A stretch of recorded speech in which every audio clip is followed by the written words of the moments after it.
Estamos en el mes de Pride y por tanto queríamos tocar un tema que en realidad la red no ha visto directamente, pero siempre hemos sido a través de sus miembros aliados importantes en la acción y en la conversación, que es género, diversidad e inclusión.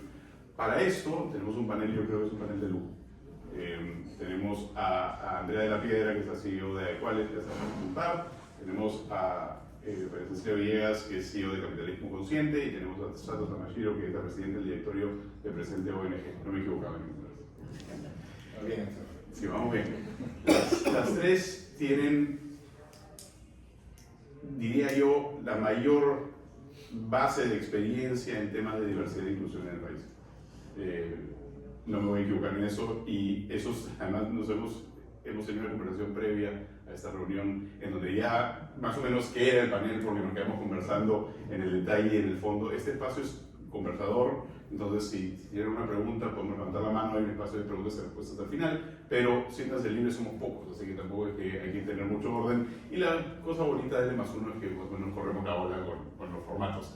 Entonces, sin más, entramos al tema. Yo quería comenzar por algo que justamente tocamos en la conversación previa, que era el tema de la fatiga.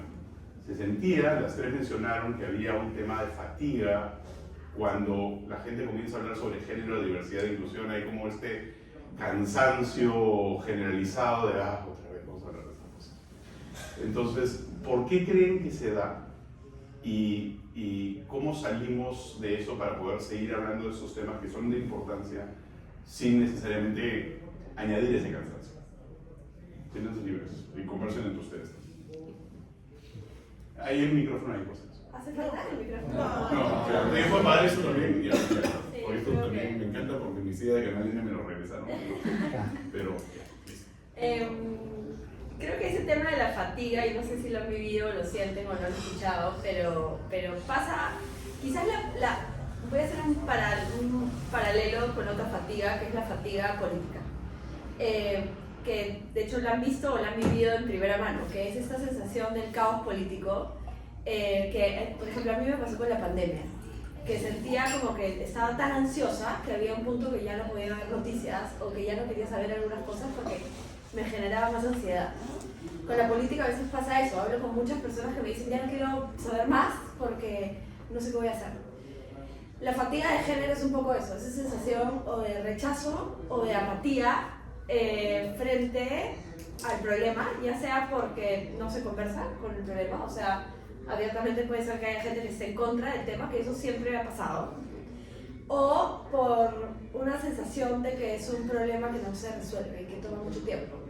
¿Qué pasa además con los problemas sociales en general, ¿no? Los problemas sociales que ustedes ven y que por eso están acá toman tiempo, no hay ningún problema social que se resuelva, ¿no? Pobreza, y además vemos demasiados problemas a la vez. Eso lo que termina generando es una sensación de fatiga o apatía.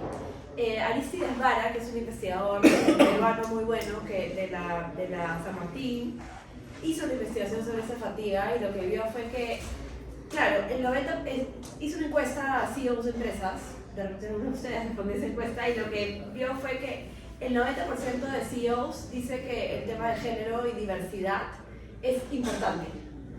Pero cuando ven este tema frente a otros temas, el 30% dice que realmente va a hacer algo sobre esto. Entonces hay un problema grande con la fatiga, y es que el reto con la fatiga es que también alcance a quienes ya están comprometidos en este tema o quienes trabajan en el día a día en estos temas, y que genere inacción. Y yo creo que hay otra variable, y con esto, que es que nos dé una falsa sensación de bienestar, que es lo que creo que ha pasado. O sea, si comparamos con hace 10 años, y me acuerdo muchas personas que están acá que han empezado, no me veo a Rosa, con que el primer ranking par, cuando ni siquiera se llamaba ranking par, era el ranking OIT Adecuales, con Rosa, Aska y equipo.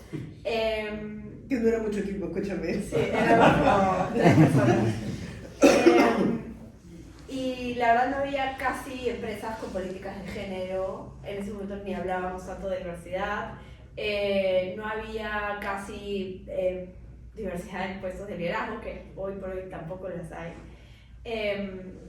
Y creo que lo positivo, viendo lo positivo, que creo que siempre es importante, para contrarrestar la fatiga hay que ver que hay cambios. Es que ya hay más empresas que están trabajando con políticas, este tema, que tienen comités, que están haciendo acciones, no solamente a nivel interno, y que está trayendo más mujeres en mandos medios, más diversidad en algunos espacios, que están haciendo acciones que ahora también Sato nos va a contar en términos de la comunidad LGBT. Pero el riesgo está en que nos quedemos en como tengo la política. Y creo que lo que puede estar pasando es eso, es como una falsa sensación de bienestar. Como tengo la política, pero ¿qué pasa cuando le pregunto a mi gente? ¿O qué pasa si veo los números realmente en términos de representación de mujeres? O representación de mujeres, incluso si veo mujeres más diversas, ¿no? Porque cómo salimos del espacio de mujeres de, no sé, que hemos tenido ciertos privilegios. O si vamos a personas de la comunidad LGBT, todavía ese temor a primero medir si hay personas de la comunidad LGBT en la organización, y que la cultura, y creo que eso es lo más importante, que la cultura realmente tenga esta apertura. Hoy hablábamos de discriminación. La discriminación está demasiado presente en las interacciones. Entonces creo que va un poco por ahí. Esa fatiga hay que identificarla y no hay que quedarnos ahí, porque mi preocupación es, y quizás de las personas que estamos acá, es que haya esta sensación de ya estamos, porque ya hicimos algunas cosas en el pasado, pero cuando le preguntamos a la gente o le preguntamos a las personas y vemos los números, que no se esté avanzando lo suficiente. De acuerdo. Yo lo que creo es que en algún momento hubo una ola conservadora bien fuerte que convirtió la palabra género en una mala palabra. Entonces no podías hablar de género, ¿no? Porque género para mucha gente abría las puertas de muchas otras cosas a las cuales no querían hablar. Y lo cierto es que hoy en los espacios las mujeres mal que bien estamos, ¿no?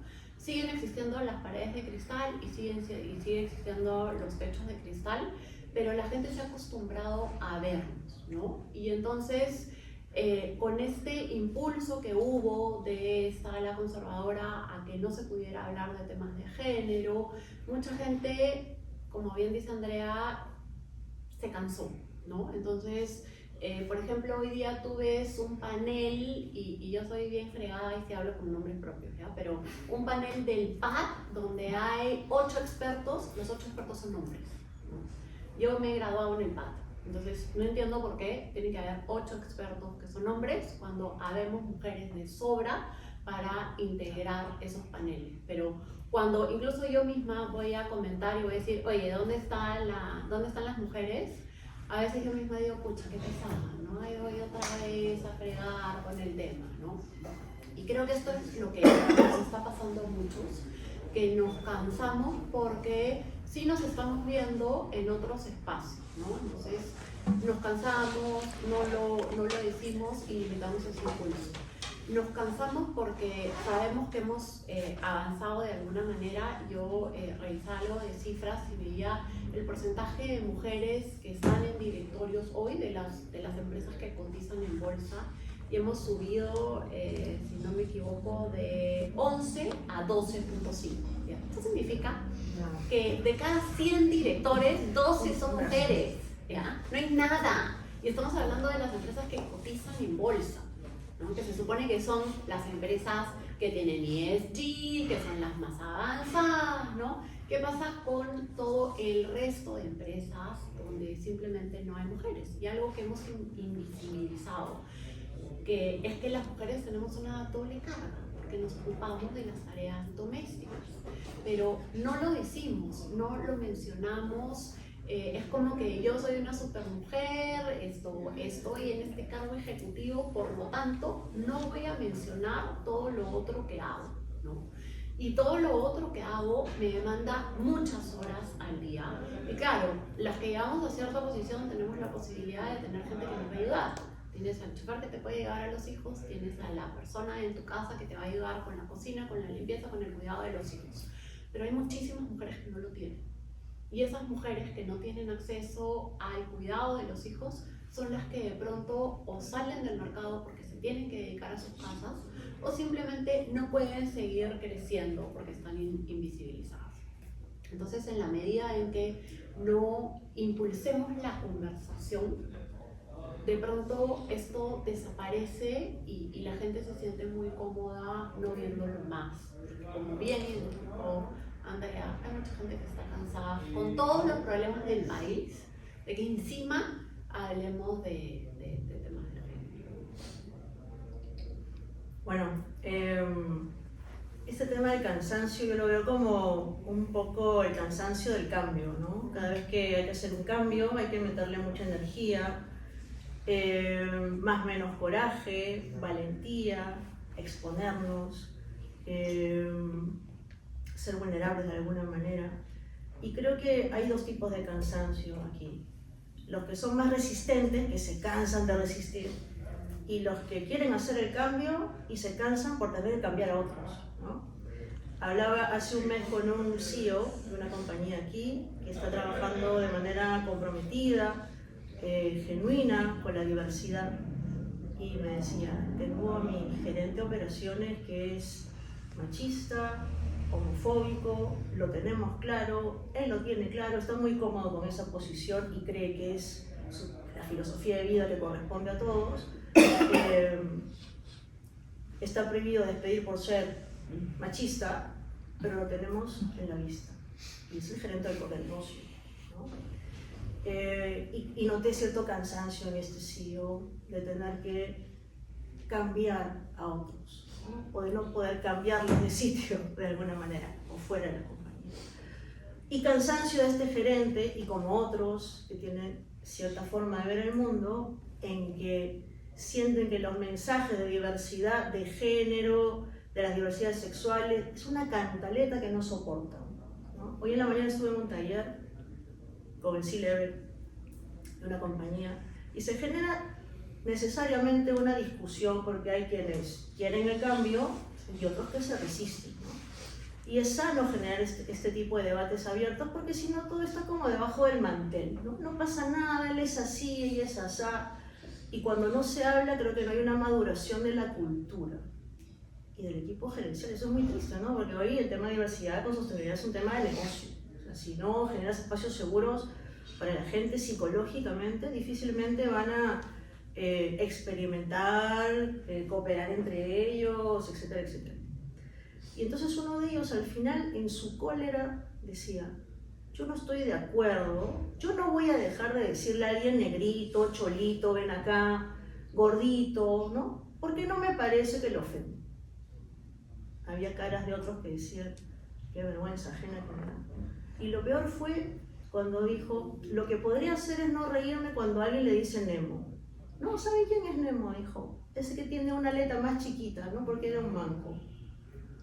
Entonces es increíble cómo hay esta falta de conciencia en C-levels, ¿no? En los líderes que dirigen una organización, que son los referentes de la cultura, y la cultura involucra necesariamente los temas de diversidad y inclusión, ¿no? Entonces, creo que en algunos casos tenemos este cansancio de los que quieren cambiar y les cuesta cambiar a otros, y la resistencia de los que no quieren cambiar y les falta todavía esta conciencia.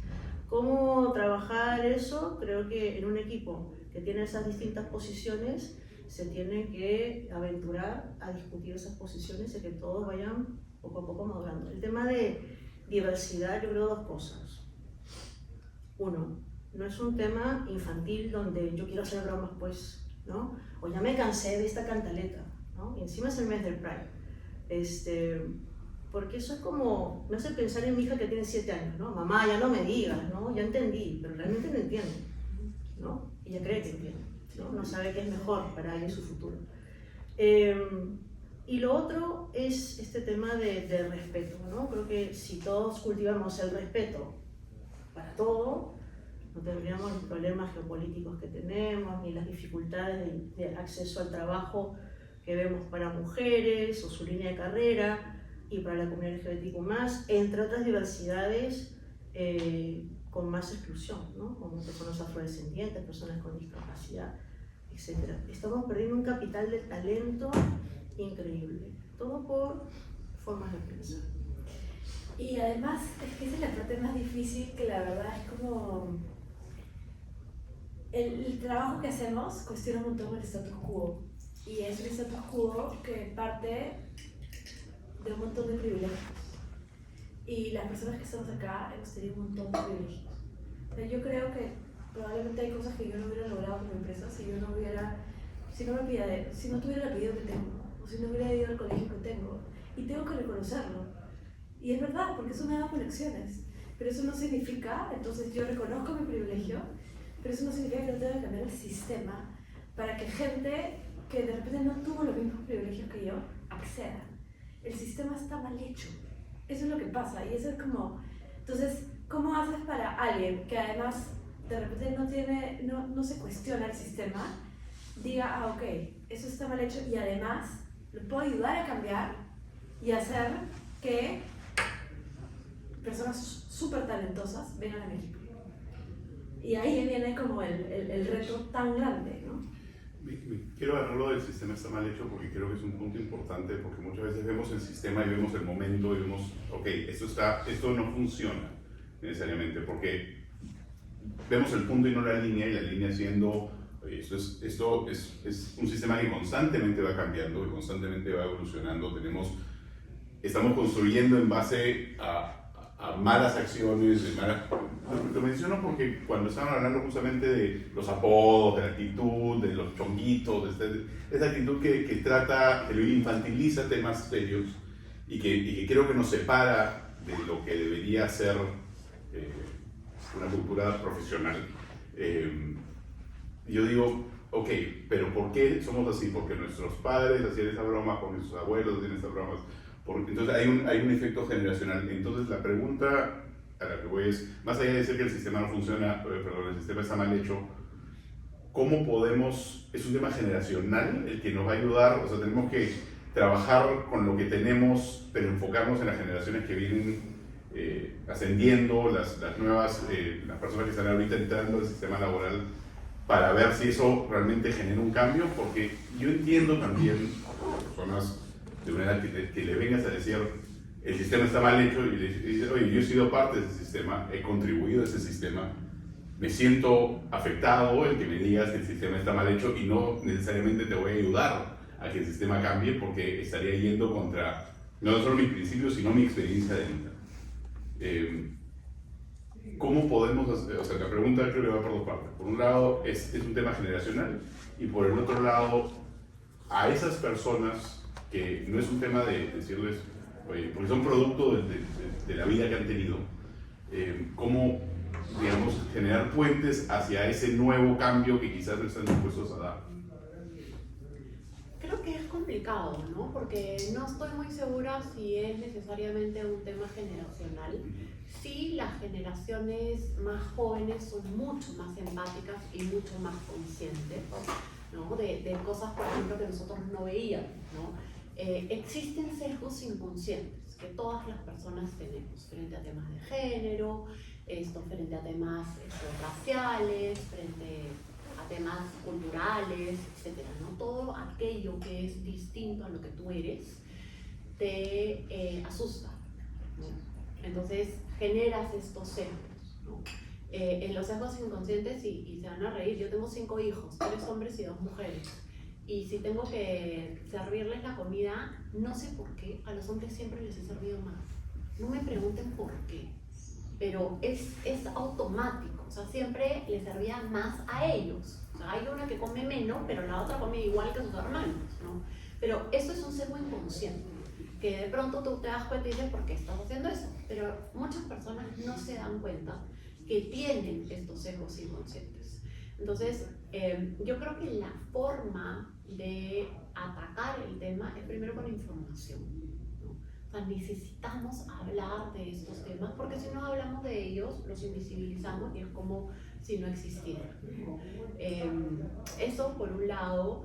El reconocer, por ejemplo, en las distintas empresas creo que es bien importante hacer encuestas de clima laboral, ¿no? ¿Cuál es la percepción que tienen las personas que trabajan en cuanto a temas de género?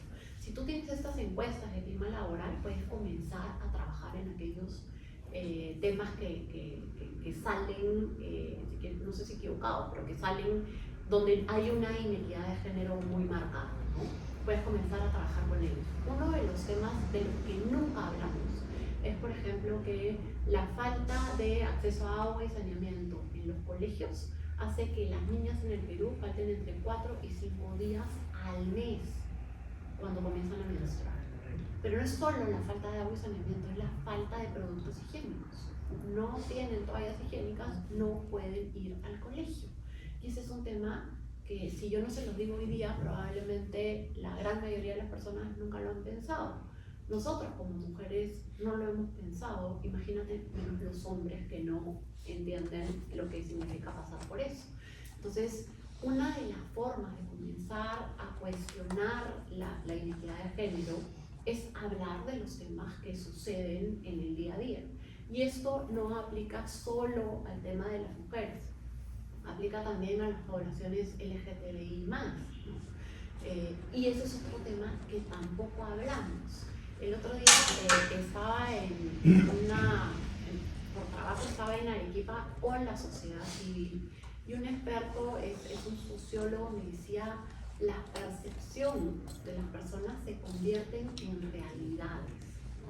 Entonces, si tú tienes una percepción determinada, esa es tu realidad. Pero ¿cómo haces que el resto de personas entiendan las realidades de los otros si no es comunicando?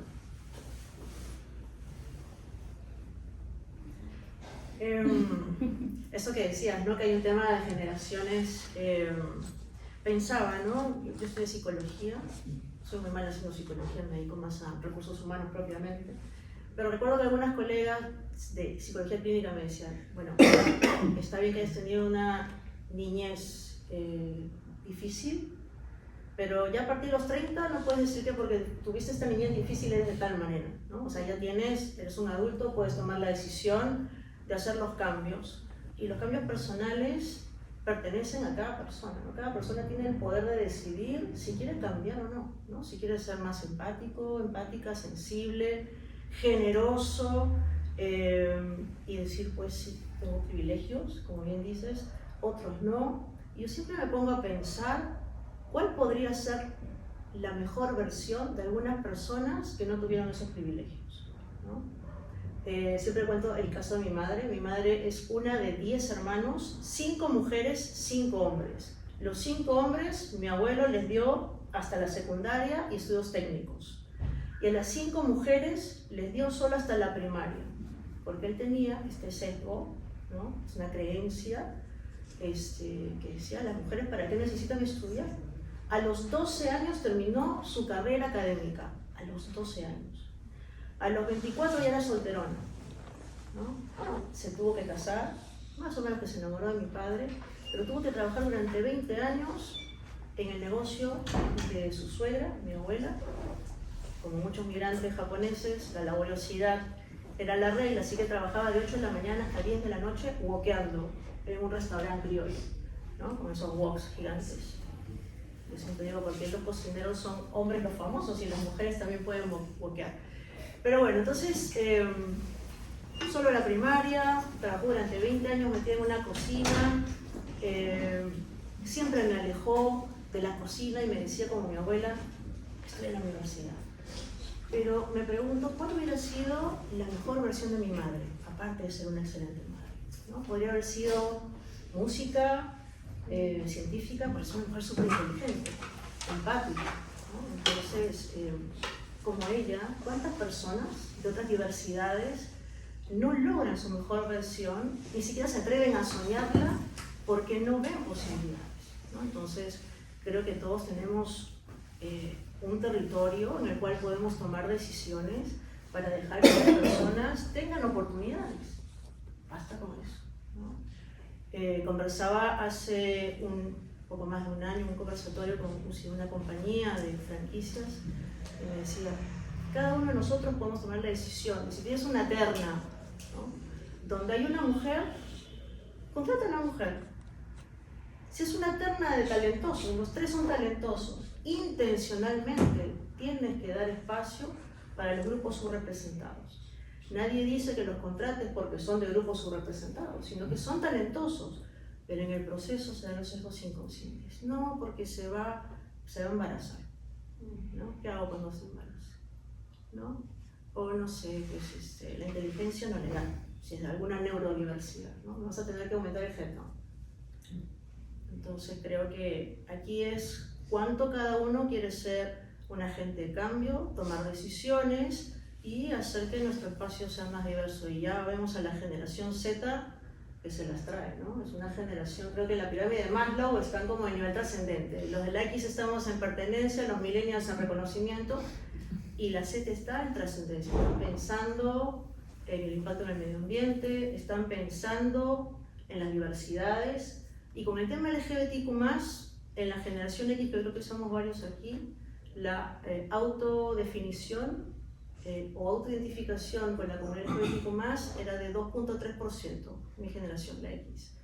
Los millennials, 11%, se autoidentifican como miembros de la comunidad LGBTQ+. Y los centennials, 19.7%, uno de cada 5 aproximadamente. Y no es que hayan aumentado, ¿no?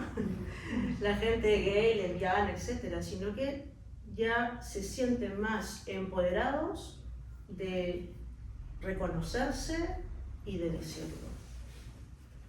Y esa fuerza laboral está esperando organizaciones no solo con políticas de diversidad, sino que realmente se viven las políticas, ¿no? Lo que decía Sandra, no basta con tener la política ya.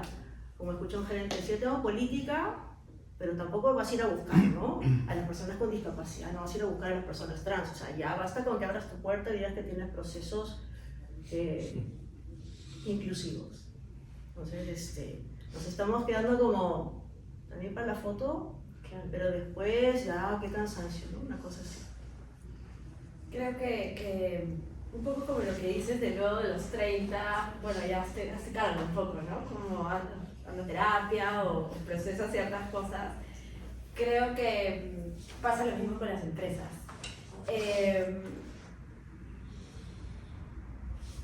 Hay muchas cosas que se pueden hacer desde el pequeño mundo de las empresas.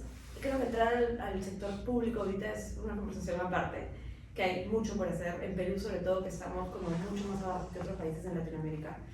Pero en el mundo, mini mundo empresas, se puede hacer un montón de cosas para que esa experiencia de esa mujer, no sé, trans, o esa mujer que es madre, o no sea más difícil que la de un hombre que no lo es.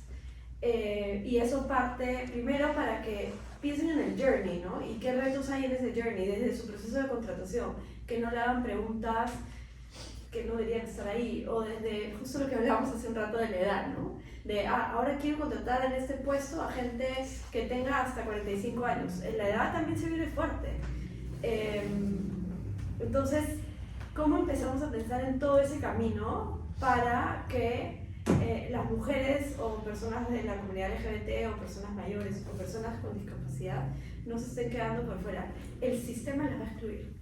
Por defecto van a estar por fuera. Entonces, por eso es que yo creo firmemente en las acciones afirmativas. Si seguimos en el status quo, la gente se va a quedar afuera. Una acción afirmativa lo que hace es invitar a quien siempre va a estar afuera. Entonces, una acción afirmativa invita a que haya en la terna al menos una mujer. Una acción afirmativa invita a que haya flexibilidad, que esa es otra cosa, ¿no? La maternidad es un reto enorme. Deben haber escuchado a Claudia Golding, deben haber visto que mostraba que con un hijo la tasa de empleo en las mujeres cae casi que en 30-40%. ¿Cómo hacemos que una mujer sienta que puede trabajar y puede ser madre a la vez sin tener una gran renuncia? Las mujeres somos el 50% de la población y creo que una parte de eso implica que los hombres tengan un rol más fuerte en la paternidad. Sí está cambiando eso. Yo creo que no está cambiando tan fuerte como creemos. La carga mental recae en las mujeres. O sea, yo veo gente de mi generación, o incluso en mi vida. O sea, yo tengo una vida en pareja donde sí, mi esposo hace un montón de cosas de cuidado, pero cuando hay que pensar en qué ropa se pone para el cumpleaños, o quién regala qué cosa, o quién va a ser delegada, yo no veo que estén preguntando si va a ser delegado un hombre. El sistema está hecho para que las mujeres nos hagamos cargo. Ya le dije al colegio que por favor la próxima le pidan a hijos. Pero esas son las pequeñas cosas que hacen que las mujeres nos vayamos quedando por fuera. Y claro, veo acá un montón de referentes mujeres que han sido madres y han podido hacerlo, pero son pocas.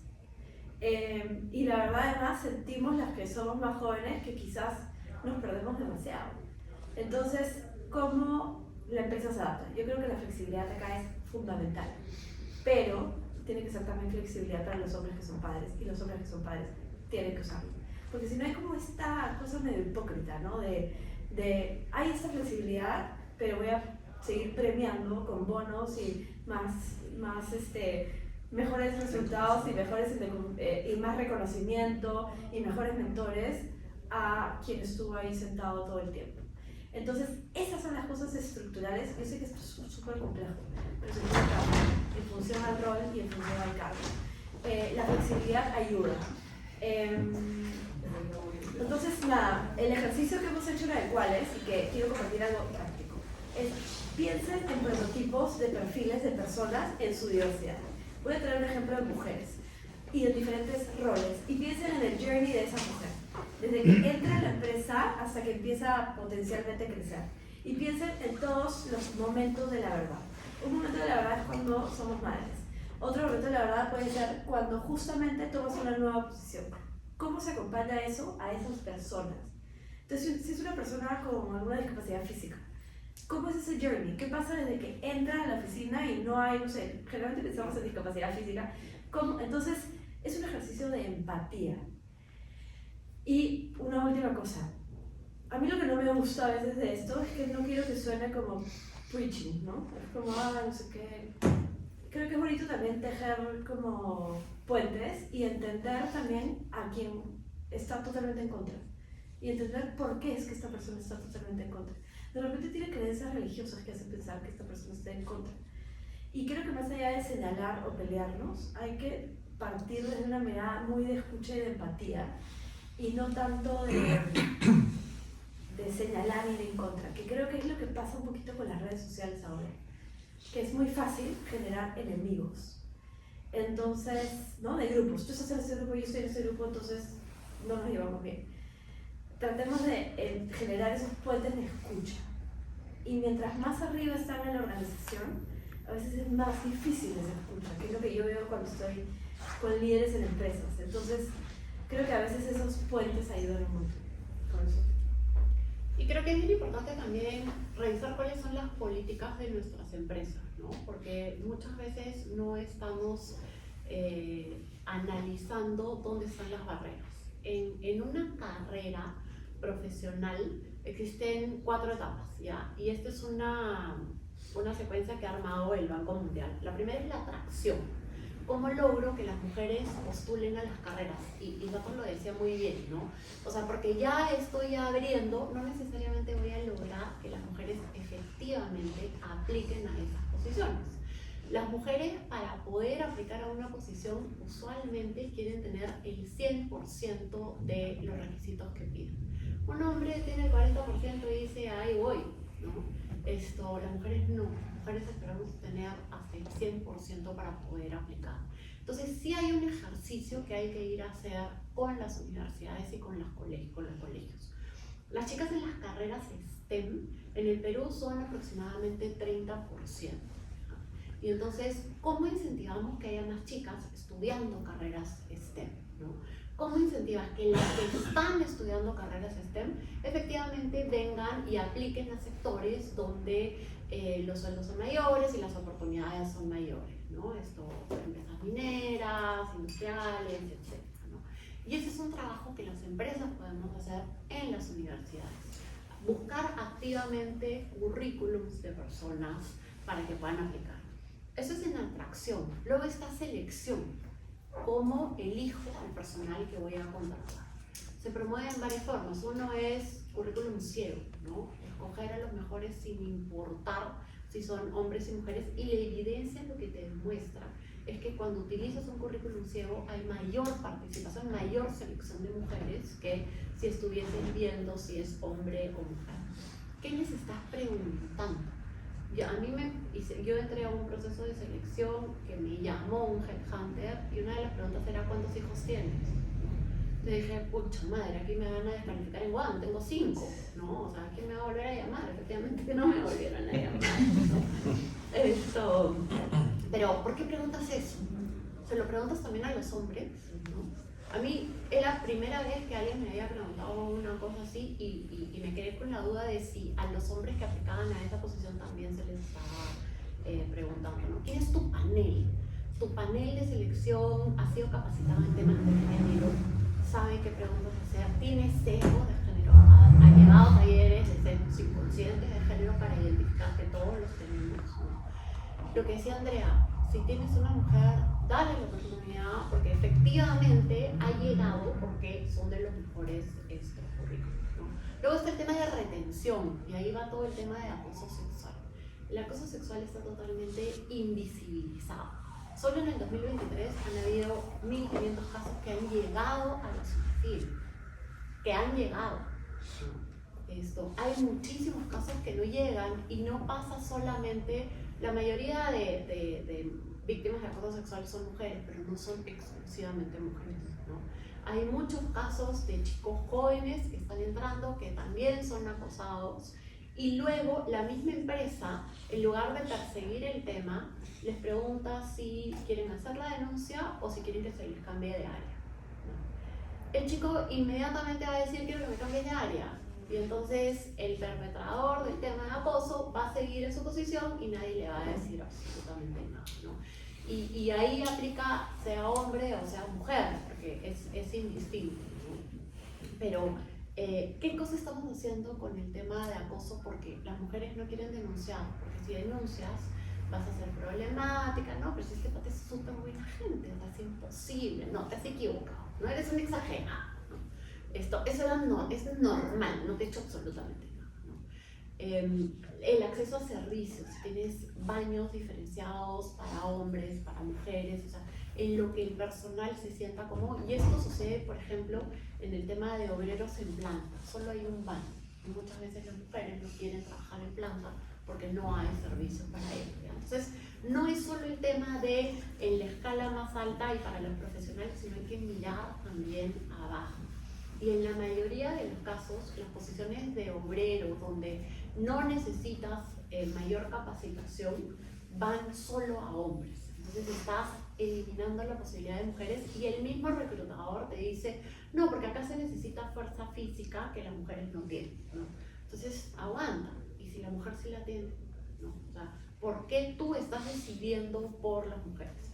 Y finalmente está el tema del crecimiento. Estoy generando mentorías, estoy generando posibilidades de networking que no sean ahora que nos van a traer problemas, porque si me haces un networking en un cóctel, la mayoría de mujeres no va a ir porque tiene que regresar a su casa, a ocuparse de las tareas domésticas o porque quiere mantener su relación de pareja sin ruido, ¿no? Entonces nos estamos poniendo a pensar en todas esas situaciones, cómo efectivamente impulsamos, y eso viene desde la empresa y desde lo de que cada empresa puede hacer.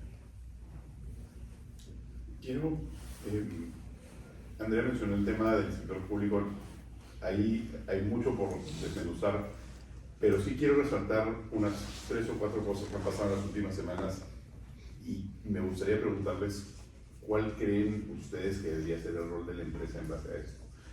Primero, la presidenta, la primera mujer presidenta, ha guardado, no ha observado, pero ha dejado pasar el tema de la paridad y alternancia. El Congreso, con más mujeres en la historia del Perú, ha dejado que lo que ha logrado, que haya más mujeres y más representación, deje de ser para la siguiente elección. El Congreso también pasó hace poco la ley que determinaba que las personas trans era una situación clínica, y además de las frases increíblemente desatinadas, por decirlo menos, de 2 ministros, incluyendo el ministro de Educación recientemente, con respecto a las violaciones de mujeres como práctica cultural. Ahí ya de por sí hay un montón de cosas, incluyendo un asco personal difícil de digerir. ¿Cuál es el rol de la empresa frente a esa realidad y a un sistema que no te ayuda a crecer y te ayuda a expandir y te ayuda a hacer todo lo que se está diciendo esto, sino que estamos retrocediendo en la poca reforma que se ha hecho? No, quisiera comentar un poco específicamente la ley que patologiza las diversidades sexuales, ¿no? En particular las personas trans y personas no binarias, cuya identidad y expresión de género son más visibles que de repente los gays y lesbianas, ¿no? Y de hecho es un retroceso, no solamente en el sistema de salud global, en donde ya las diversidades sexuales no representan una patología, sino que tiene que ver además con otros retrocesos que están vinculados con lo que dices, ¿no? La reforma del Estado. El Estado estuvo hasta antes de estos dos últimos gobiernos un poquito más en un franco proceso de progreso, ¿no? Justo me acordaba de una de estas entidades emblemáticas, por decir el nombre, el Indecopi, cuando estaba Ivo, y hablábamos de los temas de género, y me decía, oye, cuando yo ofrezco un ascenso a un hombre, ¿no? Con buen desempeño, en ese momento se alegra y me agradece y me acepta el ascenso. Pero si lo mismo le ofrezco a una mujer, ¿no? Gracias por tu desempeño, te ofrezco esta posición, me dice, déjame conversarlo en casa, quiero pensar, ¿no? Porque claro, el hijo, la cocina, el esposo, su maestría. Y hubieron casos, ¿no? de gente valiosa, tecnócrata. El OEFA también progresó muchísimo, tenía una política de género y de diversidad, es maravilloso. Y después tuvo un presidente ejecutivo acosador, ¿no? En su último gobierno. En fin, al final todo esto depende de personas, ¿no? Quienes ponen estas normas retrógradas, pero específicamente para la comunidad LGBTQ+, obviamente representa un gran riesgo a todos los derechos civiles que no se tienen por ley, pero que fueron empezando a ganarse en el espacio corporativo. Y de hecho Presente, como ONG, existe por eso. Gabriel de la Cruz, el fundador, hace 7 años vio nuestro contexto político y dijo, bueno, por aquí es bien difícil que avancemos, ¿no? No hay ni siquiera matrimonio civil, igualitario, etcétera, etcétera, no hay nada. Y desde que fundó Presente, pues seguimos más o menos igual, y peor con esta última norma. Y dijo, pero podemos hacer cambios con las empresas que quieran ser aliadas de una ciudadanía más respetuosa para todos, todas y todos. Así que empezamos con la certificación Presente, y si bien no tenemos una legislación que legitime los derechos civiles de las personas LGBTQ+, en muchas empresas certificadas tenemos posibilidades de un seguro para las parejas y familias homoparentales, tenemos posibilidad de dar una ayuda a un colaborador o colaboradora trans que está en un proceso de cambio, el descanso por adopción o por paternidad subrogada, aunque la ley tampoco lo dice. Entonces es como buscar espacios de esperanza en el mundo corporativo y se está dando. De hecho, cada año hacemos la certificación y el último año fueron un poco más de 30 empresas, ¿no? Que operan en Perú y también LATAM. Así que nuevamente los líderes tenemos una gran oportunidad de tomar decisiones de esas, de crear como microsociedades que finalmente la investigación dice que lo que hagamos en una empresa puede irradiar en la comunidad en general, ¿no? Porque cambiamos un poco nuestra forma de ser a más empática, respetuosa y finalmente ciudadanía. Sí creo que es una pena lo que ha pasado, y creo que además hay temas pendientes que son graves, como que no existe un sistema de cuidados, por ejemplo.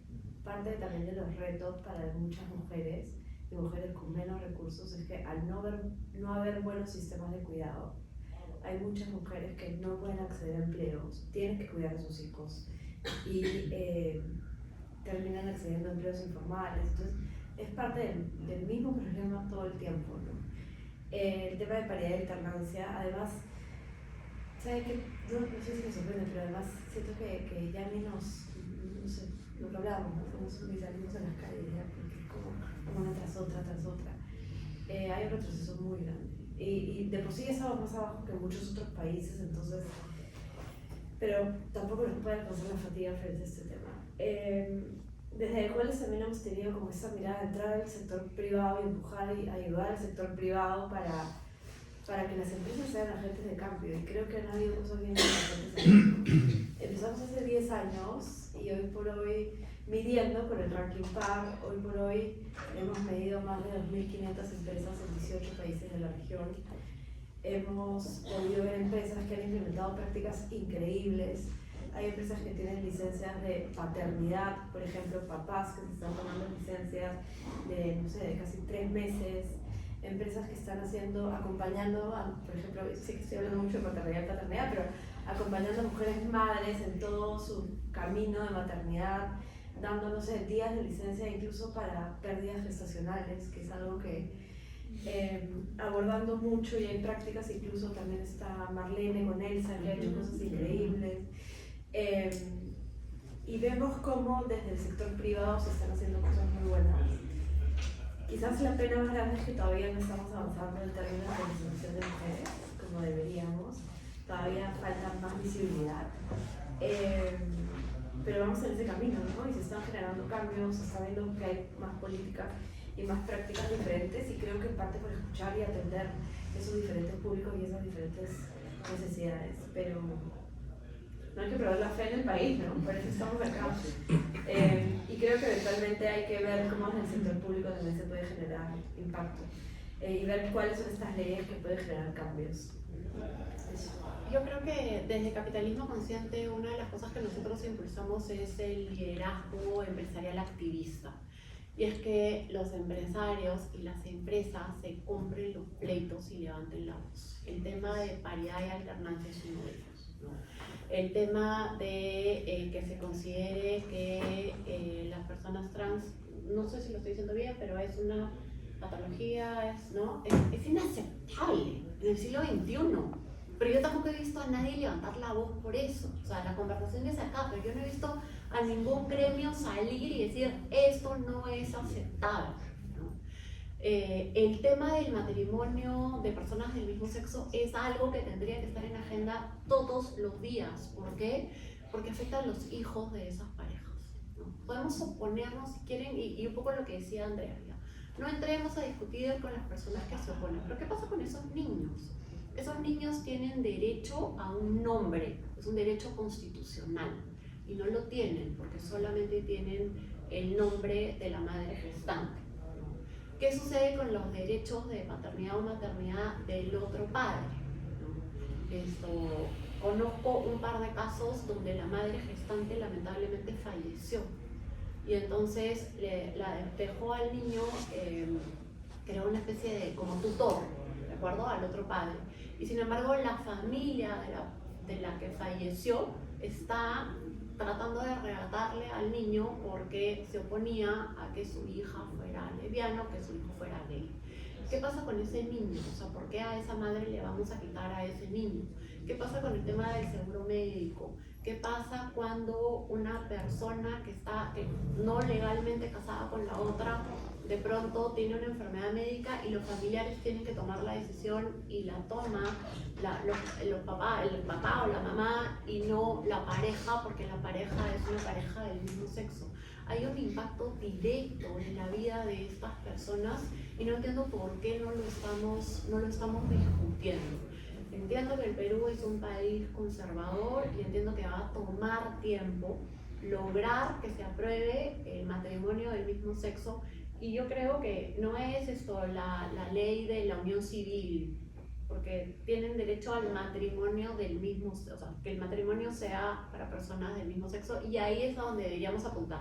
Pero si no comenzamos a hablar, ese largo tiempo pues va a demorarse mucho más en llegar, ¿no?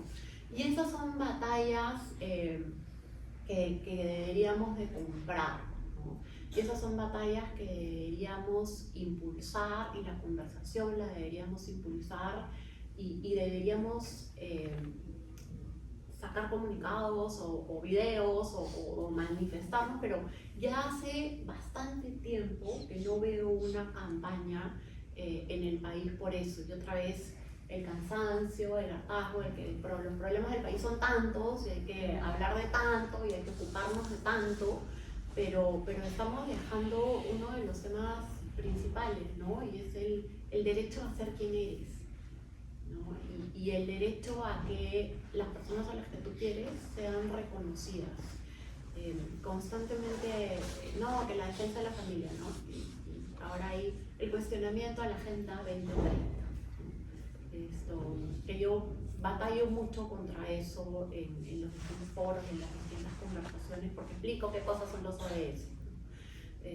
Y en el tema de la Agenda 2030 hablan de la defensa de la familia.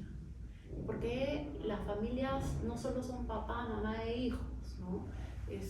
Yo en una época era mamá sola con 5 hijos, uno de los cuales no salió de mi barriga sino de mi corazón, entonces tampoco era mío, ¿no? Porque era de mi ex esposo, pero era mío, ¿no? Entonces, ¿dónde están las batallas que vamos a dar de las distintas familias que existen?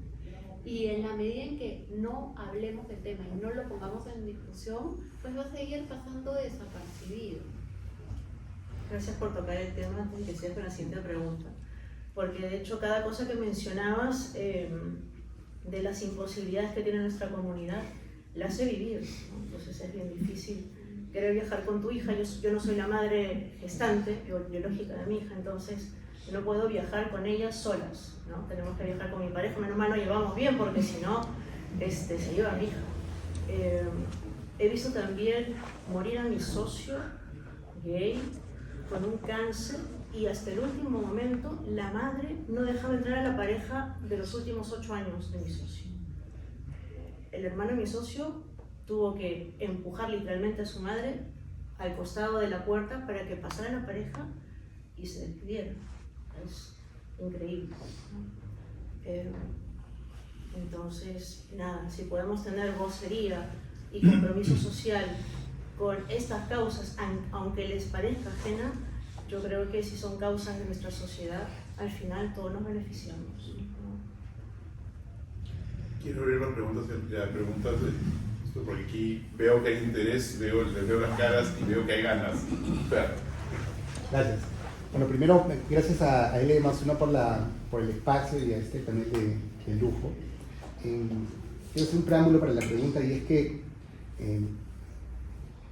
no hay sostenibilidad sin diversidad, ¿no? Y a partir de este precepto que seguramente todos aceptamos, en el día a día se reconoce que hay un impulso importante global en favor de la sostenibilidad, los estándares ESG en el mundo corporativo, lo cual es una palanca, digamos, muy importante que se puede aprovechar y capitalizar para impulsar también la diversidad e inclusión. Sin embargo, en el día a día, muchos líderes y lideresas que creen en la sostenibilidad no creen necesariamente en la diversidad e inclusión. E incluso dentro de las iniciativas de diversidad e inclusión hay una diversidad selectiva y la comunidad LGBTQI es, en muchos casos, lo último de lo que quieren hablar, ¿no? Y si hacemos un zoom, hablar, por ejemplo, de la comunidad trans es casi imposible, ¿no? ¿Qué hacer para poder aprovechar estas condiciones favorables con la finalidad de transformar nuestros negocios, la sociedad, y no solamente generar políticas, sino acciones que generen impacto en beneficio de la comunidad LGBTQI en sus diferentes manifestaciones y principalmente en la comunidad trans, que es probablemente una de las más golpeadas, ¿no? Sí, es diferente además, como conversaba con miembros de la comunidad trans, pensar en la empleabilidad de hombres trans y mujeres trans, ¿no? Lo que me decía este chico es que es mucho más fácil para ellos porque eventualmente dicen, no se nos nota, ¿no? Hasta que te preguntan el nombre y el DNI. Y en el caso de las mujeres trans, obviamente hay todo este estigma, que además responde a una realidad, que es que muchas de ellas no tienen otra posibilidad que el trabajo sexual, ¿no? Hay muchos colectivos como el de Jeffrey Peña, que es una heroína emblemática en temas de derechos humanos, y ella tiene una casa trans donde alberga a chicas trans y busca darles capacitación, cobijo, frente a su vulnerabilidad de tener que trabajar en las calles, porque es un tema de subsistencia, ¿no? A veces tenemos esta imagen, ¿no? de que gana mucho dinero y que qué sé yo, pero las mujeres trans a veces tienen este ingreso de trabajo sexual para subsistir. He escuchado algunas historias de estas mujeres y fueron echadas de su casa, de niñas, fueron arrojadas a la calle mueren solas, ¿no? La familia ni los recoge, eventualmente la morgue. Y estos espacios como las casas trans, que hay varias en Lima, lo que hacen es reemplazar un poco a la familia.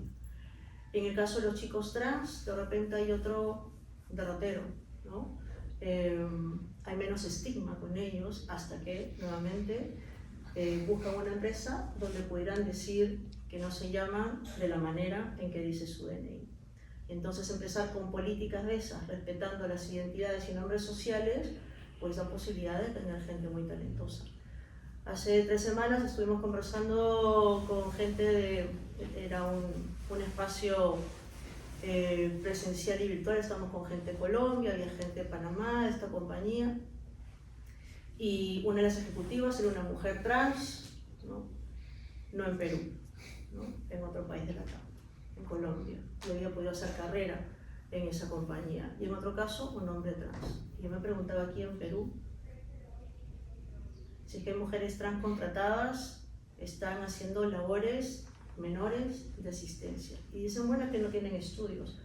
Creo que trabajar en sostenibilidad significa ir más allá de nuestras 4 paredes, por decirlo de alguna manera, y ver qué pasa con las poblaciones vulnerables e invertir en ellas, ¿no? Si vamos a contratar más mujeres y dice, bueno, es que no hay mujeres capacitadas en esto, yo siempre recordaré la historia de mi madre que no pudo estudiar. Bueno, démosle estudios, ¿no? Generemos empleabilidad. Si invertimos tanto en trainees que lleven de universidades, ¿por qué no damos un paso más allá y damos educación a aquellos que no tuvieron acceso? Y creo que todos estos grupos subrepresentados, una vez que logran un empleo digno y se sienten bienvenidos, bienvenidas, bienvenides, pues buscan quedarse mucho tiempo en la organización y lidiamos con este problema que es la retención del talento también. Entonces hay varias cosas que tienen su lado bueno y retador y no lo estamos mirando. Son retos que, viendo la pregunta de Iván, pueden ser tomadas por esta comunidad. Y creo que visibilizarlo, ¿no? Hablar de las personas. Otra vez regresando a capitalismo consciente, nosotros siempre hablamos de poner a la persona en el centro de los negocios y en el centro de todo lo que hacemos. Entonces creo que si hablamos de temas de género, por ejemplo, lo que promovemos es hacer campañas de mujeres exitosas, ¿no? Te pongo un ejemplo, en las empresas de agua, las EPS, se está promoviendo capacitar a mujeres como gafiteras, ¿ya? Para que las mujeres tengan un oficio, pero además porque con la alta incidencia de violencia sexual que hay en el país, las mujeres que se quedan en su casa no quieren recibir gafiteros. Entonces ahí hay una pérdida de agua, ¿ya? Porque las mujeres no arreglan los baños en la casa, pero tampoco se conectan a la red. Entonces cuando tú capacitas mujeres tienes un doble impacto. Y entonces parte de la campaña es visibilizar a las mujeres gafiteras, tomarle fotos. Se llama, no sé, Francisca Pérez, vive en tal lugar, no lo puedes contactar. Lo mismo tenemos que hacer con las mujeres que llegan a posiciones más altas, que tienen carreras importantes o que están rompiendo barreras y rompiendo estas paredes de cristal, ¿no? Las mujeres que trabajan en empresas mineras y manejan las maquinarias más grandes. Esto comienza en África y en África las grandes empresas mineras se dan cuenta que las mujeres cuidaban mucho más la maquinaria. Entonces no rompían los botoncitos, no rompían las palanquitas, ¿no? Y llegaban puntuales porque no se emborrachaban la noche anterior, entonces llegaban a tiempo, trabajaban su hora y se iban también a tiempo porque tenían tareas domésticas que cumplir. Entonces ahí la industria minera comenzó a mirar a las mujeres y comenzó a capacitar, que no estaban capacitadas en el manejo de maquinaria muy grande, ¿no? Puede hacer exactamente lo mismo. El poder que tiene la empresa privada para abrir puertas y cambiar paradigmas es muy, muy grande. Entonces imagínate si hacemos lo mismo haciendo estas encuestas de género, estas campañas de sesgos inconscientes, de todo lo que puede suceder en la empresa. El cambio de comportamiento tiene que ser una política que las empresas asuman. Lo hemos hecho cuando pusimos lo del cinturón de seguridad en los carros. Antes, en los 80 nadie se ponía cinturón de seguridad. Hoy nadie se sube a un carro y deja de poner un cinturón de seguridad, ¿no? Si tomas, no manejes. O sea, son cosas, son políticas de cambio de comportamiento que podemos hacer. Pero el paso 1 es visibilizar qué es lo que puedes lograr y qué es lo que sucede cuando no te involucras y no ayudas a cambiar la sociedad. Ahora, en tu pregunta hay una parte que es ¿qué haces cuando tienes que convencer? En la cual nos pasó, nos tomó un montón de tiempo, porque en verdad empezamos a hablar cuando nos estaba hablando de este tema. Y en verdad les hablábamos del caso del negocio. A un montón de gente no le interesa el caso del negocio. El caso del negocio de más mujeres, impuestos de liderazgo, más diversidad, trae más retornos. Te ven como, incluso Sodexo hizo un caso de negocio, me acuerdo. Lo que hicimos y que ha hecho presente es agarrar por la reputación. Cosas como el ranking par, como la certificación de presente es reputación. Y al final del día nos ha pasado con empresas que en el tiempo, claro, han ido entendiendo, pero que hay gente y hay líderes que te dicen, bueno, ¿y por qué mi competidor está ahí y yo no? Y es como, bueno, amigo, ponte las pilas, porque está haciendo esto. Entonces es o por un camino más del corazón o de la cabeza o de la reputación. Y nos ha pasado a empresas que solamente querían ver temas de género, porque así empiezan algunas. Yo solo voy a ver género. Nosotros empezamos a abrir a una mirada más de diversidad, medimos temas de la comunidad LGBT, medimos temas de personas con discapacidad, etc. Y cuando empezamos a abrir eso y a medir, y por ende no les empezó a ir tan bien en el ranking, empezaron a ponerse las pilas y empiezan a entender el impacto y empiezan a escuchar a gente y empieza a salir una mirada y voces de personas que en verdad simplemente estaban ocultas, con la idea de que en su mirada es casi que muchas veces esta idea de que porque está oculto no está, ¿no? Cuando sí está. La reputación pesa un montón en el mundo corporativo, porque al final del día el perfil corporativo le encanta competir, ¿no? A ustedes les encanta competir, nos encanta competir. Y creo que es otro enfoque. Pero claro, también hay un enfoque de retención de talento que lo estamos empezando a medir en la de cuál es y que pesa y se pierde un montón de plata también. Sea cual sea el enfoque, justicia social, retención de talento, reputación, toca hacerlo, yo creo. Creo que además se viene con más fuerza en el futuro, espero. Toca. Rose, pues Alex. Yo quería hablar tres temas rapidísimos, casi como pastillas. Uno es soy fatal, los privilegios, ¿no? Y claro, en verdad todos acá hemos vivido una vida de privilegios, más o menos.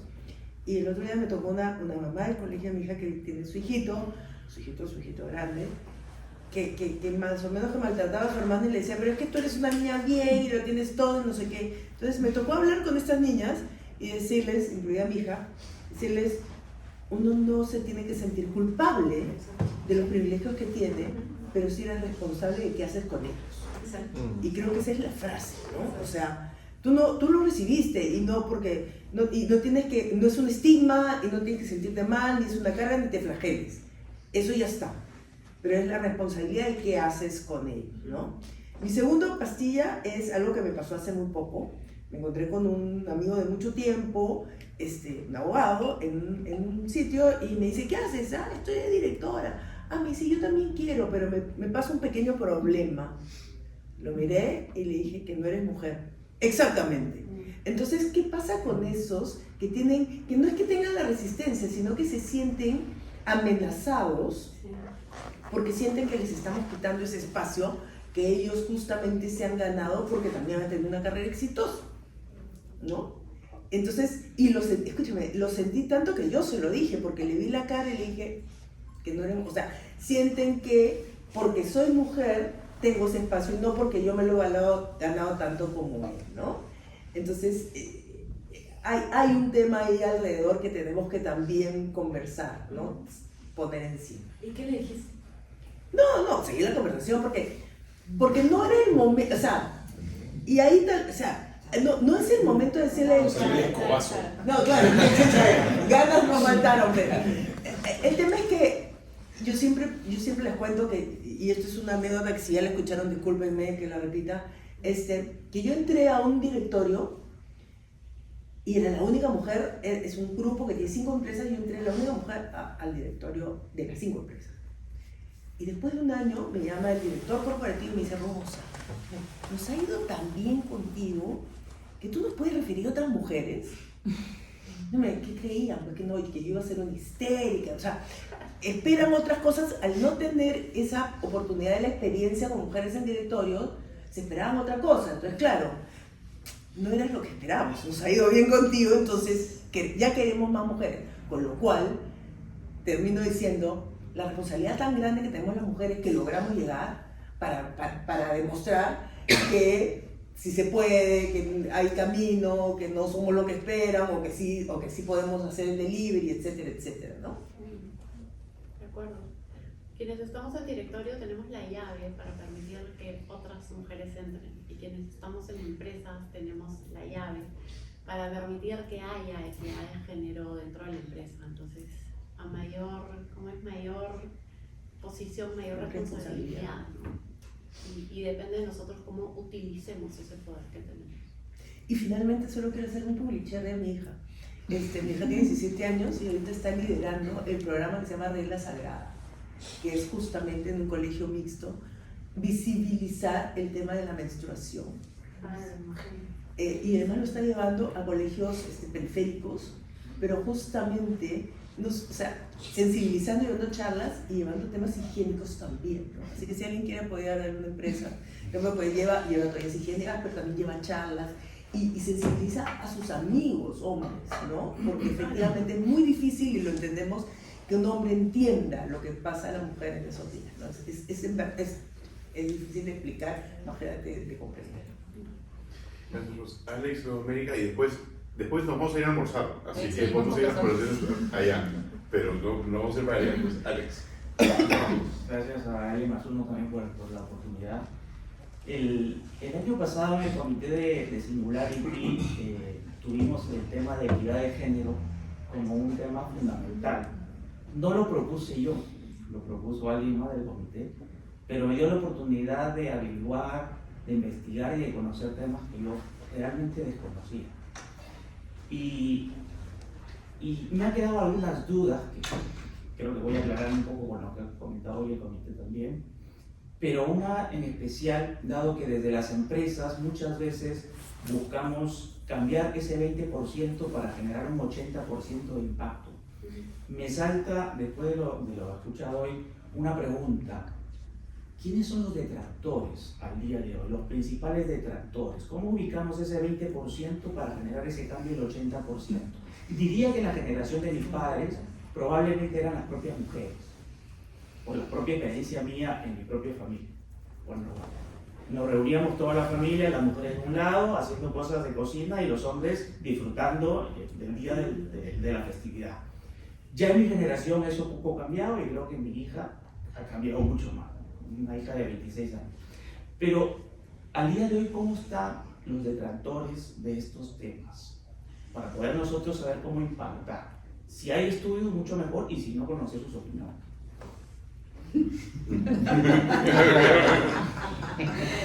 No, yo creo que, o sea, en realidad, ahorita, como lo dijeron, hay una corriente en contra de todo, de las ODS, ¿sí? Y que, o sea, todo lo que, el que habla algo de las ODS o en contra de las estupideces que está haciendo el Congreso es caviar y qué sé yo, ¿no? Entonces creo que ahorita, aquí en el Perú, porque está pasando en el mundo, ¿no? Toda la polarización y todo, pero ahorita acá en el Perú le estamos perdonando demasiadas cosas al Congreso y al Ejecutivo solamente para que hagan las reformas constitucionales que además les han hecho pésima y que no van a frenar que pueda haber un candidato igual a Pedro Castillo, y no estamos saliendo a reclamar por normas como las que señalaron anteriormente, ¿no? Entonces yo creo que ahí hay una responsabilidad de nosotros como ejecutivos, como empresarios, de alzar la voz cada vez que haya una cosa de esta, ¿no? Y no lo estamos haciendo, Y cuando tú hablas con los congresistas, el otro día fui con una congresista que me dijo, ay, los empresarios en realidad no apoyan porque nos critican, y cuando hay encuestas dicen que lo hacemos mal, pero nosotros hemos logrado que se vaya a Castillo, y nosotros hemos logrado que no sé qué, o sea, disculpan, en realidad ellos piensan que lo están haciendo bien, y piensan que somos unos malos agradecidos. Eso es lo que... Quiero poner un punto sobre los detractores desde la óptica que Fernando puede complementar, que contratamos gente, todo, o sea, yo me dedico, para quienes no saben, tengo un headhunter. Y el detractor es el status quo. El detractor fundamental es el status quo, porque te dicen, sí, que venga una mujer, sí, que venga una mujer. Pero al final del día sabemos que el cambio trae comodidad. El cambio, por definición, es incómodo, no existe un cambio que sea cómodo. Entonces la comodidad del status quo, la inacción es el principal detractor. Entonces por eso la militancia es tan importante. La militancia, el activismo, entendido como lo que tenemos que hacer, es lo más importante, porque no es que haya un detractor diciendo no contrates mujeres, o no contrates, digamos, trans, o no contrates lo que sea, sino que sencillamente lasciare stare.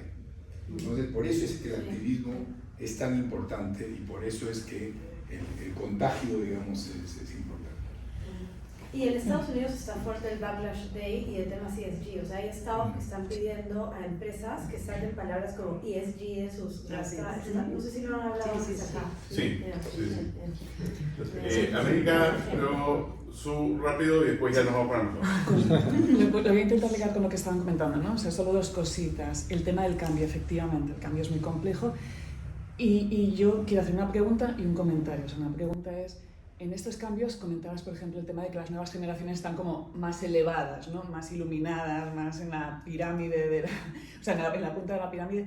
Pero cuidado, porque por lo menos en España se está viendo que en estas generaciones también, que hay más iluminación, también hay mucha más oscuridad. Sí, claro. Jóvenes de 15 años con tasas de ETS que no se habían visto, chavalillos asumiendo perfectamente que es su derecho decirle a su novia cómo tiene que vestir, gente de 15, 16, 14 años. Entonces creo que hay que empezar a plantearse desde el sector privado esas campañas de comunicación para aquellos que no quieren escuchar, no para aquellos que más o menos ya, bueno. Y en esa línea yo quiero quizás hacer un comentario un poquito rasposo. Hablamos del rol de las mujeres, aquí muchas sois unos ejemplos, pero cuidado con que eso se asuma otra vez con la carga de la decisión. Es decir, muchos compañeros, ahora estamos discutiendo con ellos, amigos, etcétera, oye, pero ¿cómo os apoyamos? No. Tú sabrás el mundo que quieres tener. Tú sabrás, o sea, si hay miles de mujeres en este país violentadas, abusadas, no tienes que esperar a que yo te diga como mujer. Si tú no quieres vivir en un mundo en el que haya mujeres trans violentadas, mujeres no trans, o niños, etcétera, abusados, monta tu iniciativa, sal a marchar si quieres. O sea, no tenemos que ser las que somos las víctimas o los que son las víctimas quienes los movilizamos, porque hay veces que también es como es que yo ya no quiero ser tanto ejemplo, ni tan movilizadora, ni tan historias. O sea, tengo 5 señores delante que entienden perfectamente la situación. Oigan, pues organicen ustedes una marcha también.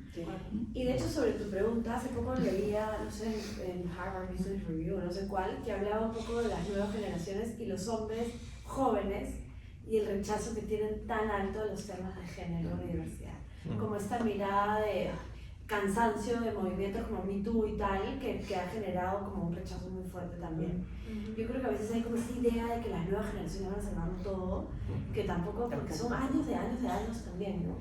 Que también es bien delicado y creo que por eso la crianza de niños, hombres, no es tan importante.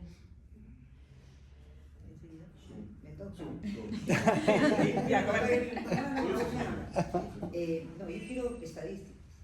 Algo así como el 60% de los directorios de empresas que cotizan en jóvenes en el Perú no tienen ninguna mujer. Hoy, 2024. Sí. Es increíble. Solo hay 12%, o sea, solo el 12% de las sillas en el directorio tienen una mujer de las empresas que cotizan en bolsa. 12 mujeres de cada 100 directores. Exacto, o sea, si ves, hay 2 estadísticas, ¿no? Una es esa y la otra es que no está. en todas las empresas, aunque sea una, son menos de la mitad.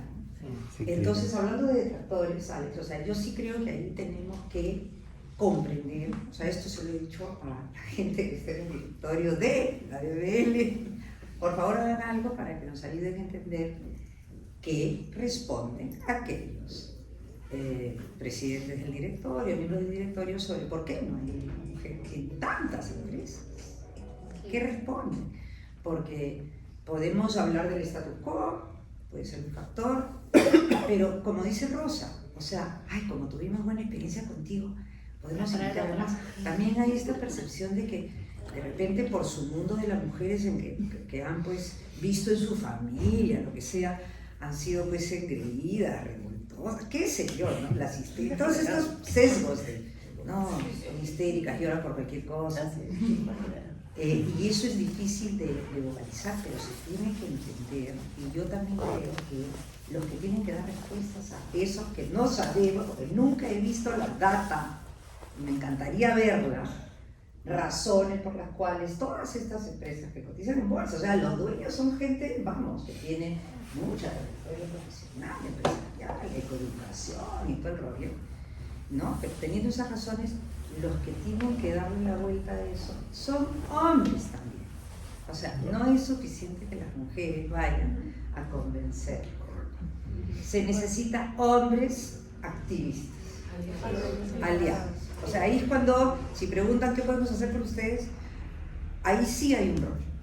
Sí hay un militancia. Activismo, militancia de parte de hombres reputados, ¿no? O sea, yo he escuchado a un Óscar Espinosa hablar en favor de su excelente apreciación y resultados con mujeres en las empresas de Ferreycorp, ¿no es cierto?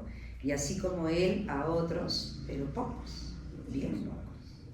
De acuerdo. Entonces, ¿dónde está esa multiplicación de Óscar Espinosas, ¿no? Pero partiendo de esa comprensión cualitativa que nunca le he visto. ¿De las Nunca le he razones? visto. ¿Ah? De las razones por las que no están. Las razones Perú. por las cuales Porque hay tantas, hay solamente 12 asientos en el directorio que son ocupados por mujeres y hay 60% que ni siquiera tienen a nadie. Bueno, ahí tenemos una O sea, yo he sido directora por 124 años. Solamente una vez en 24 años me he sentado con otra mujer en el mismo directorio. En una empresa. Y he estado pensando como 40 empresas. Entonces, esto de una es común, pero aún así en la bolsa de valores 0 es más común. Es lo increíble. Muchas gracias a ustedes por estar acá. Gracias a todos por venir. Este es un espacio que queremos seguir teniendo, pero no quiero seguir hablando porque si no nos agarramos. Muchísimas gracias por estar.